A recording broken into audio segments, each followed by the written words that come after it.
Hello guys, I hope you are doing well. Today we are going to start chapter 3 of BNS, general exception. Firstly, we will understand what actually general exception is. General exception is a set of provision that protect a person from criminal liability even if their act would not normally be an offense. देखिए, general exception एक set of provision है जो person की criminal liability से उसे बचाती है, उसे फ्री करती है। जब क्रिमिनल लायबिलिटी नहीं बनती तो उसकी पनिशमेंट भी नहीं होती, मतलब उसकी सज़ा नहीं होती। चाहे वो कोई भी क्राइम कर दे, मर्डर कर दे, फिर भी उसकी पनिशमेंट नहीं होगी, उसकी क्रिमिनल लायबिलिटी नहीं बनेगी, क्योंकि लॉ ये मानता है कि उसने कोई ऑफेंस ही नहीं किया है। और दूसरी तरफ एक प्रोविज़न है जनरल एक्सेप्शन में, BNS में, जहाँ पर्सन की क्रिमिनल लायबिलिटी बनती है अगर उसने कोई क्राइम किया है।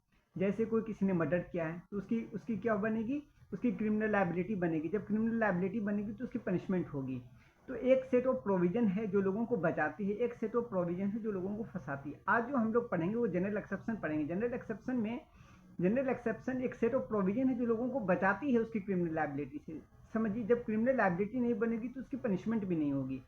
एक आदमी है जो मर्डर करता है, अगर उसका मर्डर का circumstances of the case, existence of circumstances of the case अगर फॉल हो रहा है जनरल एक्सेप्शन में, तो उसका क्या होगा, उसकी क्रिमिनल लायबिलिटी नहीं बनेगी। वो एक्सेप्शनली वो पर्सन ट्रीट किया जाएगा, वो केस एक्सेप्शनली वो कंसीडर होगा कि कोई ऑफेंस हुआ ही नहीं है। जनरल एक्सेप्शन में मर्डर होने के बावजूद भी, किसी भी तरह का ऑफेंस होने के बावजूद भी लॉ ये कंसीडर करता है, लॉ ये मानता है कि उसने कोई ऑफेंस किया ही नहीं है।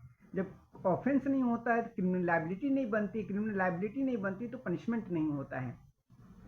अब हम लोग पढ़ेंगे honours of proving burden of proof. Burden of proof क्या होता है? देखिए, जनरली क्या होता है, नॉर्मली जब कोई केस होता है तो उसमें बर्डन ऑफ प्रूफ प्रोसिक्यूशन पे जाता है। मतलब प्रोसिक्यूशन पे, मतलब जिसका मर्डर हुआ है उसके ही काउंसिल ये प्रूव करेंगे कि मर्डर किसने किया है, एक्यूज कौन है, ये प्रूव करने की कोशिश करते हैं।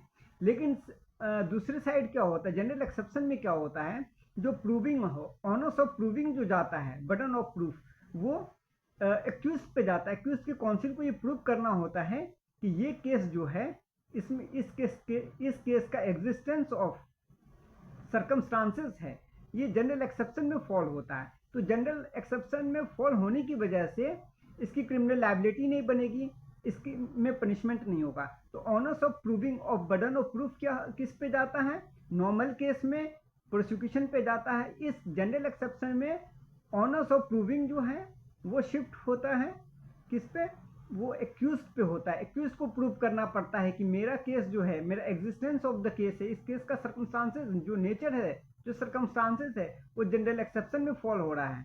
तो और इससे वो अपने आप को प्रोटेक्ट करता है, डिफेंड करता है। I think you must have understand this topic. Thank you.